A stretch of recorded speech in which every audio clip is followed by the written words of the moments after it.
But what happened after she got upset, after she got angry, was something unnatural. Etta was shocked when she heard a response in a loud, clear voice. She heard a voice saying, "I'm not at the dormitory, nor at my house. I'm not in any house at all." Etta turned to her right, then to her left. She was very scared of this voice. The voice was clear and audible, but there was no one around. Before she could tell herself, "I'm imagining this. This voice isn't real," the voice came back again, but this time it was further away. "I'm not at my house, and I'm not in any house." At that moment, Etta stopped and said to herself, "This voice is in my mind, in my head." When she realized this, the world around her turned dark. The equipment and aircraft parts around her all disappeared.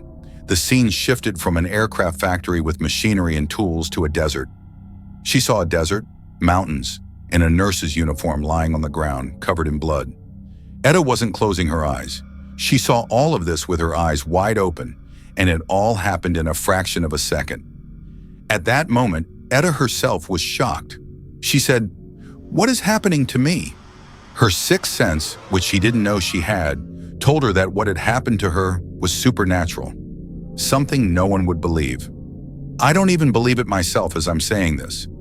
I don't know if you believe it or not, but I know you have many questions in your minds right now. You'll get the answers by the end of the story, but stay with me. I know this is hard to believe, but let's continue the story to the end. Etta, talking to herself, said that Melanie was the owner of that voice, the voice that spoke to her and showed her the location of the body. This meant that Melanie was dead. So Etta immediately left her work without even informing her manager and went straight to the police station. As soon as she arrived, she went to the officer's room. The police received her and said she had information about Melanie. The officer was excited. Someone had come with information about the missing Melanie. He stood up, greeted her, and said, "Please, have a seat. You look tired." Etta had been running. The officer wanted to know anything about Melanie to calm the public and the media. The case was on everyone's mind. As soon as Etta sat down, she told the officer, "Melanie is in the desert." She said, "Officer, Melanie is in a desert called Lopez Canyon. Lopez Canyon is located outside Burbank. If you leave Burbank, you'll immediately see the desert, which marks the beginning of the massive San Gabriel Mountains." The officer immediately responded, "And how do you know she's there?" Etta said, "There's no time to waste on these questions. I'm telling you the woman is there. You ask me how I know? Let's go there, and I'll explain later." The officer said, "Wait a moment. Answer me first. How did you know? What's your connection to the case? How did you find out where Melanie is?" At that moment, Etta was cornered and had to tell him the truth. She said she had seen a vision and heard a voice in her head. The officer's eyes widened in shock. Etta thought he would be amazed and would immediately follow her to the desert. But the officer, as they say, didn't disappoint. He was very annoyed and said, "Of course, with these kinds of cases, high-profile cases, we get a lot of attention seekers and people obsessed with fame. Some even confess to crimes they didn't commit just to get famous.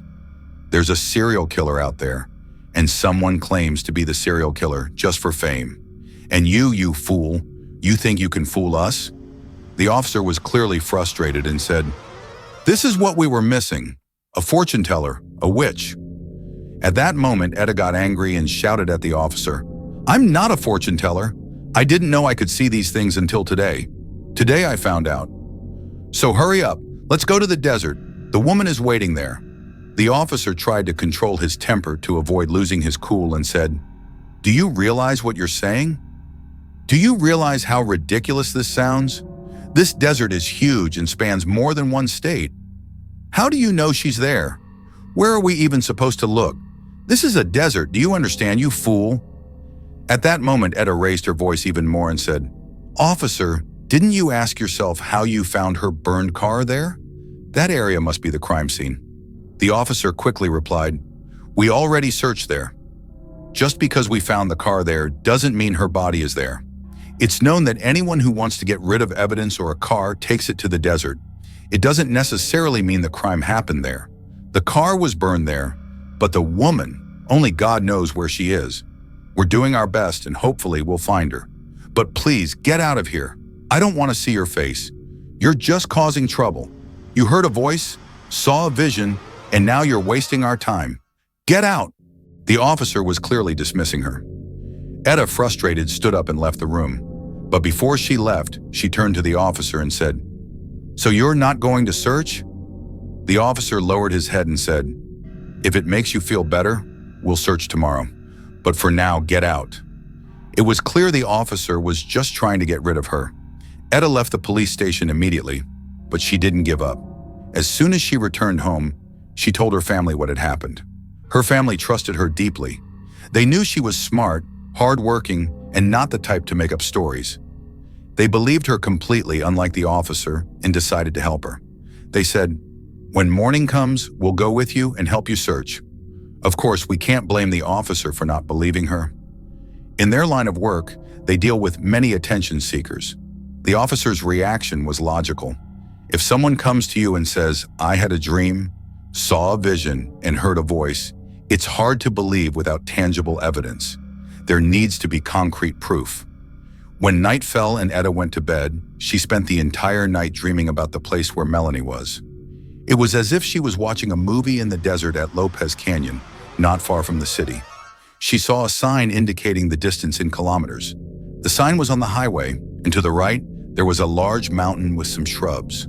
The place was like a small valley, and at the entrance of the valley there was a large rock. There, Melanie was lying. Etta saw everything clearly.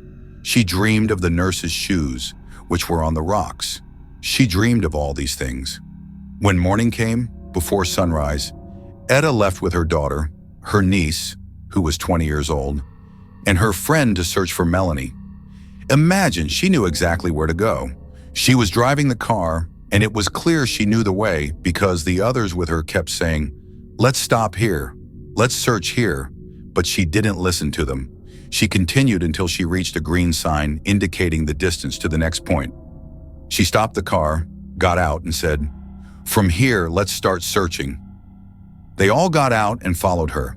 The area was rugged, full of rocks, and they searched for hours. But Etta didn't give up. When noon came, Etta was descending from one of the mountains when she was shocked to see tire tracks. She said she had seen this in her dream, so she followed the tracks until she reached a small valley. As soon as she saw the valley, she ran down from the mountain. To her right, there were some shrubs, and this was the entrance to a small valley. She couldn't believe what she was seeing because it was exactly what she had seen in her dream. What was happening was like a fantasy. If she couldn't believe it herself, how could she blame others for not believing her? As soon as she entered the small valley, she saw a small white body lying on the ground near a rock. The body wasn't moving. Yes, the small body was Melanie. On December 18, 1980, the police arrived following a report from a woman, Etta, her daughter, her niece, and her friend about a semi-naked body wearing a nurse's uniform. The clothes were torn, and they found a nurse's shoe. The body showed signs of beating, and the head was crushed. It was confirmed to be the missing Melanie. The same officer who had dismissed Etta arrived at the crime scene and was shocked to see her. This was the same woman who had said she saw Melanie in a dream. The police officers who arrived before the officer were confused. They saw Etta sitting by the body, crying and talking to it. When the officer arrived, they were even more confused because the officer, upon seeing Etta, said, "It's you." But Etta didn't respond. She was just looking at him and crying. I must tell you that, from the police's perspective, this woman, Etta, had found a body in the middle of the desert. How could she have found the body in such a vast desert, in a place no one could reach or even think of? Etta had to have a convincing answer, or she would be in big trouble. She would be in a mess and would regret speaking up. So they immediately took her to the police station.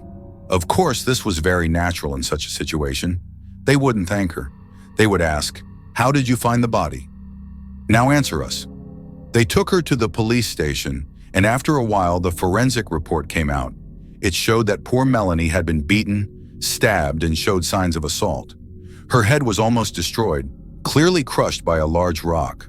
The rock was taken from the crime scene, and the marks matched the crushing. Poor Melanie hadn't done anything wrong. She was just trying to go to work, to help herself and her only son. This was her fate. As for Etta, she was detained for 4 days for questioning. The officer deliberately treated her harshly during the interrogations, putting pressure on her. It was impossible for them to believe the story she was telling at first.